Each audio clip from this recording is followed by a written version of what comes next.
The lighting is terrible. There we go, that's better.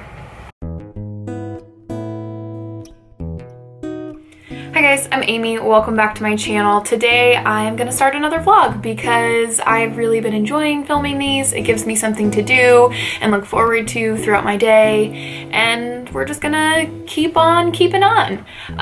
So just to update you guys real quick, last night I decided to pick up Lovely War by Julie Berry.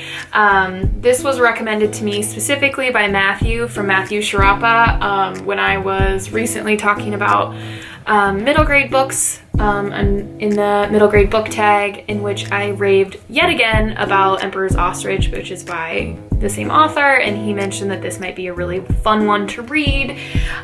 So I bought it about a few minutes after I saw that comment come in and decided to pick it up yesterday.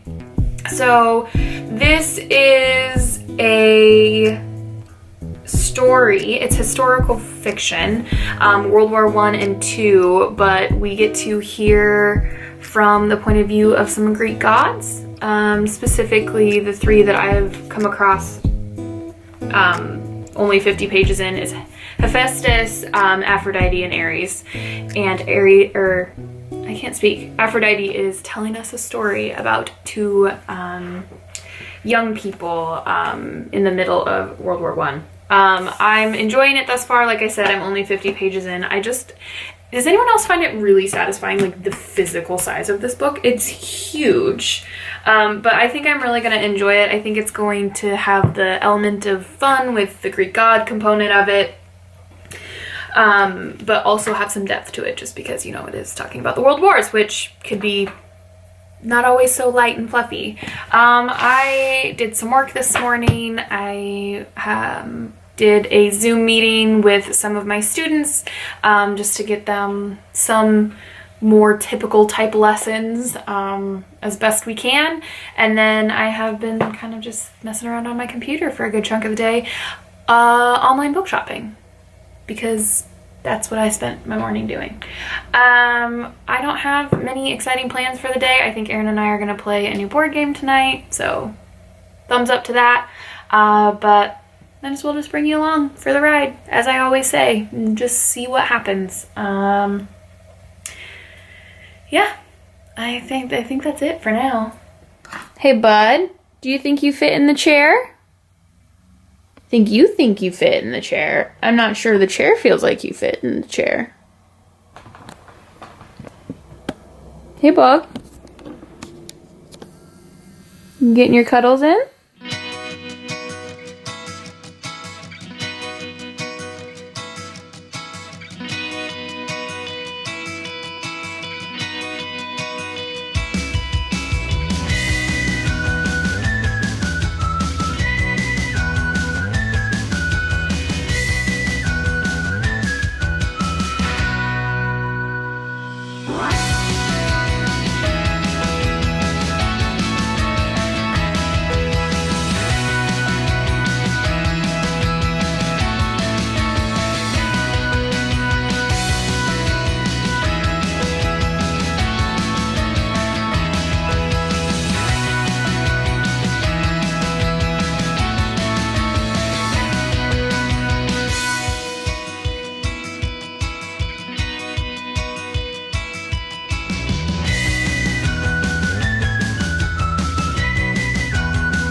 I figured I'd just do a quick check-in since I haven't checked in at all today.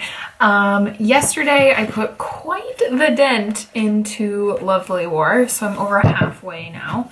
Got a good chunk of reading done. I am freaking loving this so much. I anticipated liking it, that's why I bought it, that's why I decided to pick it up and read it, but I am so invested in this story. Like, I'm just so trying to think of the right word, because I want to say engaged, but that's not necessarily what I want to say, but for lack of the fact that I can't come up with a better word, I'm just so engaged with this story. I like couldn't put it down yesterday, and something really interesting happened in regards to me reading this book. So you may or may not know, I like to annotate a lot of the books that I read, especially nonfiction and more like literary fiction. Books that I feel are going to be a bit more thought-provoking and that type of thing. Whereas there are other books that I don't annotate, like a lot of fantasy I don't annotate, or middle grade, just because I feel like there's less for me to quote unquote pick apart or piece apart. And YA is also one of those genres where I don't usually annotate books. And so I wasn't planning on annotating this. Like, I just did the usual thing that I do when I start to read a book, just as like a physical track. I always write the month and the year that I read it. But I found myself yesterday while I was reading, like desperately wanting to like mark up sentences or passages or just like make little cheeky remarks in the comments, or in the margins. And so I did. I started to do that. And I just think it's a huge testament to how good this book is. I can't remember if I've explained to you what it's about or not. If I haven't, this is about... we have four main characters: Hazel and James, Aubrey, and Colette. And we are hearing from the goddess Aphrodite. The year's 1942, and she is telling one of her favorite love stories to her husband Hephaestus and Ares. And that's where we kind of take off from here. And so it's 1942 when she's telling the story. And we, as far as the story she's telling, it is 1917. So we're in like the throes of World War I. And obviously a love story because we're talking about Aphrodite, but I am just so engrossed, maybe that's the word I want, with these characters. I'm so invested. I care so much about what happens to them. There have been so many scenes in which there's so much emotion packed into such a tiny amount of space, because one thing I will say is the chapters are pretty short. And I like that. I also like books that have long chapters, but when you have short chapters, I think it just makes for like a quick, compelling read, and that's exactly what this has been. And like there was one scene in particular, like my throat literally got tight. Like I had like a physical, emotional reaction to what I read. And I've never had that happen with a YA book before. Usually I pick up YA books more for quote unquote entertainment than anything else. I'm not necessarily going to them to learn new things or new perspectives. All of those things do happen, but generally I turn to YA for a lighter read. And this has been so much more than that, but it still makes me laugh. There's still moments that I think are hilarious. The fact that, you know, Aphrodite will like interrupt the story to like make some comment, or you'll hear a comment from Ares or Hephaestus while she's telling the story. It's a beautiful combination, and it's going by so quickly for the fact that it's almost a 500-page book. Like, it's not a small book, even if it is YA. So I just wanted to update you about that and gush about how awesome this book is. Julie Berry is an incredible author. Like, there have just been so many sentences where I was just like, oh my gosh. Like, a couple I even had to like read out loud to Aaron because I was like, you have to hear this. This is so good. So that's what I did last night. And then I've just been kind of doing chores and things today, other booktube housekeeping things. The goal I would love is to finish this book tonight. I don't see why I shouldn't. I have less than 200 pages left. And like I said, I'm like flying through it. And I have a feeling there will be tears. If there's not tears, I will be shocked. Absolutely shocked. But if you've read it, let me know what you thought of it. And if you haven't read it, maybe you should. Granted, I haven't finished it yet, so maybe I should like hold up on all the praise. But so far, so very good. But I guess I can stop rambling for now. Yeah, just thought I'd do a quick check-in. You know, I've been doing all these vlogs in self-isolation, but there's really not that much to report. So the irony of the fact that I've been doing more vlogs when there's nothing to do than when I have lots of things to do is it's good. it's funny. Anyhow, we'll leave it at that, and so I can stop droning on and on and on. But we'll update you again, I'm sure, and maybe we can pick a new book out together, because I will be very upset if I don't finish that book tonight. It's done. I did it. I finished it. I loved it. It was great. I recommend this book so much. Checked so many boxes for me. But now that that's finished and I've had a bowl of ice cream and I went for a run, I need to figure out what I'm gonna read next. So I'm going to do my usual, check out my shelves, and see what catches my eye. I think I'm gonna put off the NYRB Indie Press pick for a little while longer since it's only the 15th today. And I still have 2 weeks to get that read, and at the rate I'm going, I could probably get a couple books read before then. But anyhow, let's see what sounds good.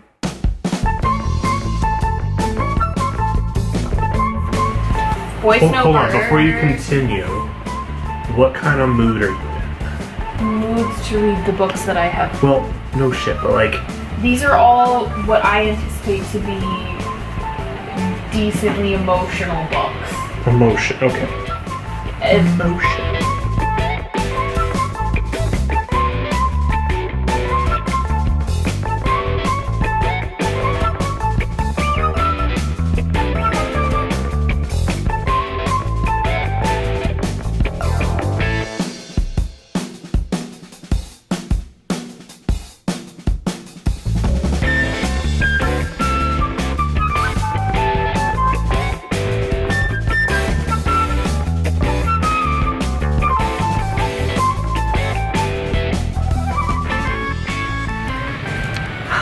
Having a very hard time figuring out what book to read next because, as most of you know, or a lot of you know, I'm sure, I don't usually read more than one book at a time. I'm a all or none kind of gal. So let's put these ones back that I'm not planning on reading, and then we'll go from there.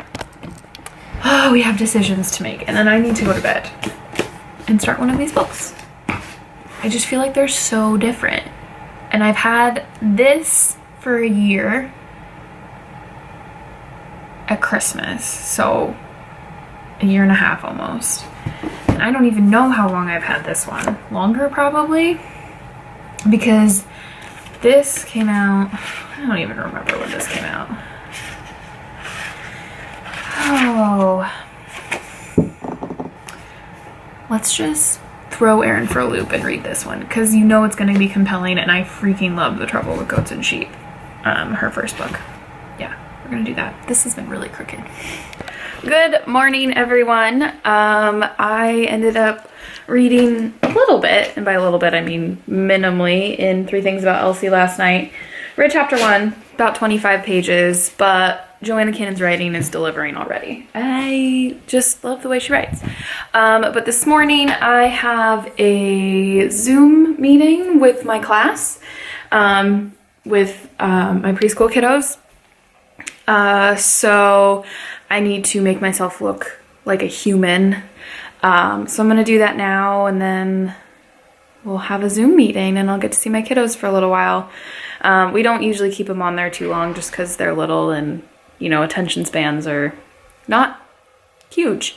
But it's always good to see them, and we're gonna do show and tell on Zoom today. So we'll see how it goes. Yeah, and then my plan for the day is probably get some laundry done. Come on, bud, get up here. You wanna say hi? You sit? Sit. Yeah, good morning. Yeah, Cow loves mornings. Especially when they start late, like today's did. Huh, bud? We get cuddles. Get good morning cuddles. Is that what happens? Anyhow, we'll get ready for the day, and then, like I said, I have some chores to do, but hopefully some more reading. Huh, bud? With some more cuddles. Does that sound good?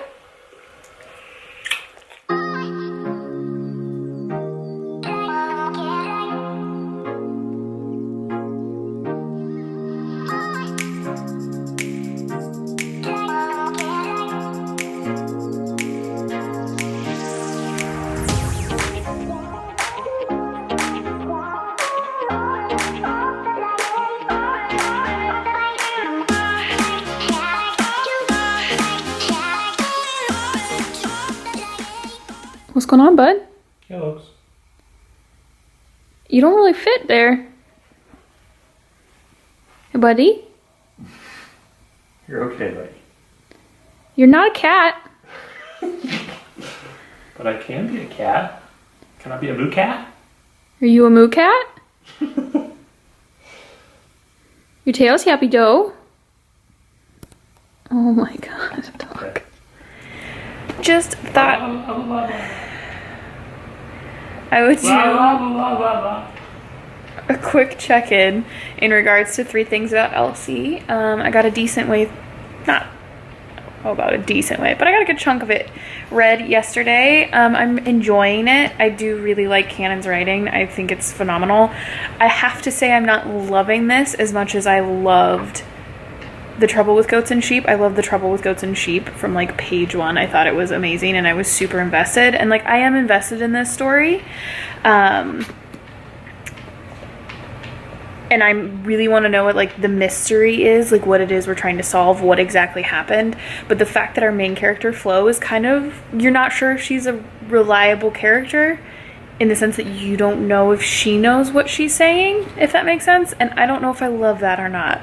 It's tripping me up a little bit. But my goal is to get this finished today. It's only 3 o'clock right now, and I'm on page 158. How many pages are there? Let's see. Let's see acknowledgements.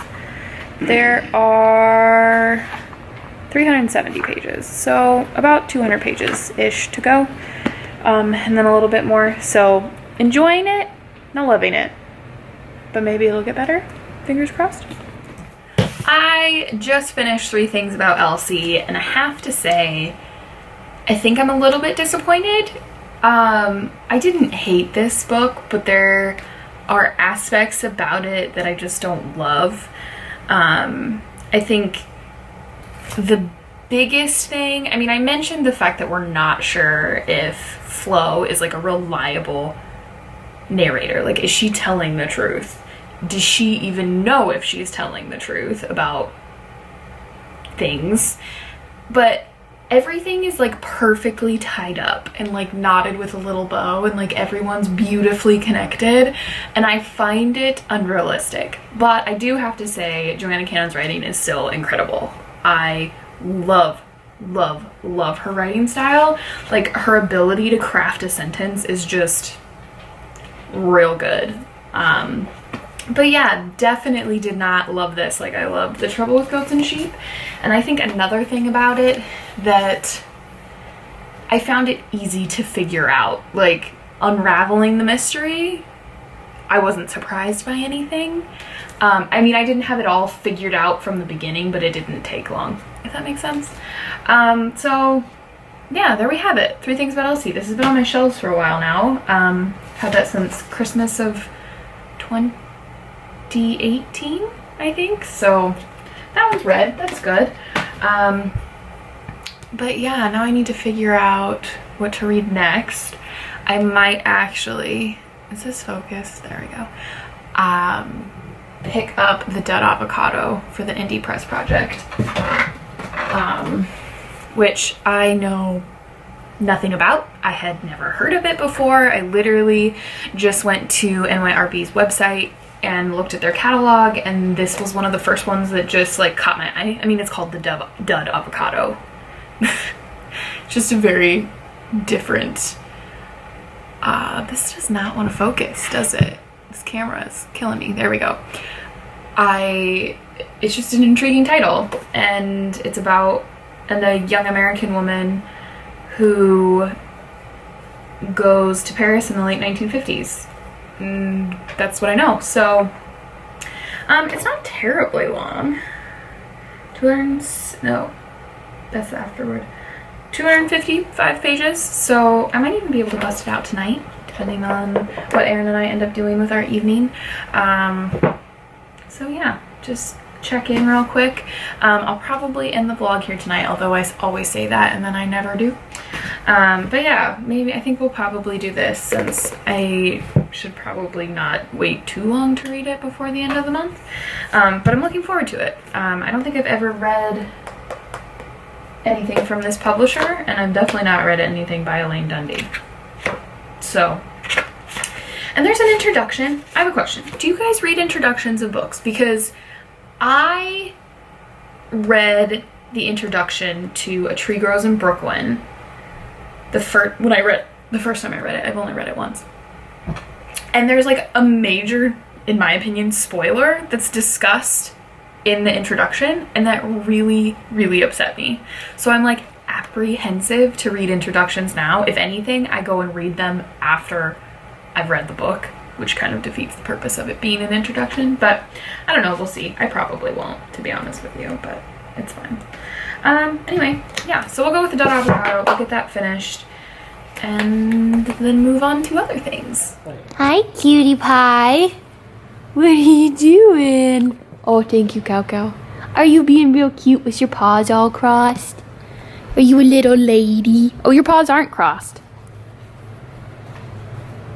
Looking so majestic in your blankie.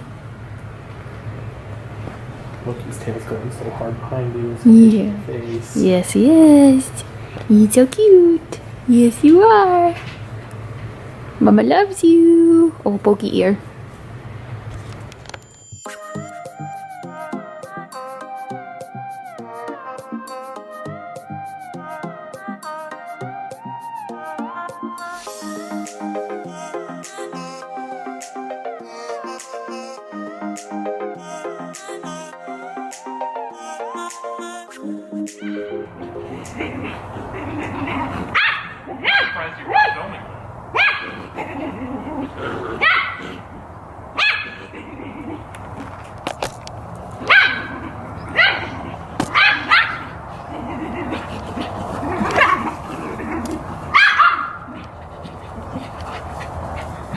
Look, you come.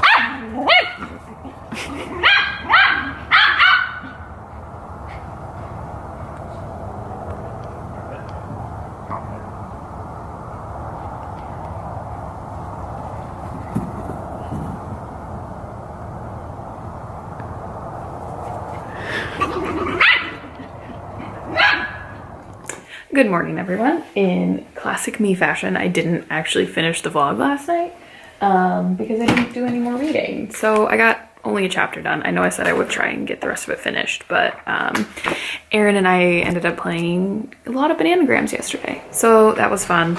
But a chapter in, I'm definitely intrigued, interesting to see how this will go. It appears that the way this story is structured is that our main character, Sally, is telling us about her experience in Paris. So she's looking back at what happened, which I actually really, really like that in a book. I find that's a really successful way for me for a story to be written. Anyway, I'll go ahead and end it here because that's just what we're gonna do. And maybe I'll start another one later today. But Dud Avocado, so far so good. We'll see how it goes. But if you guys like this video, go ahead and give it a thumbs up. And if you loved it, please subscribe. And we will see you in my next video. Happy reading!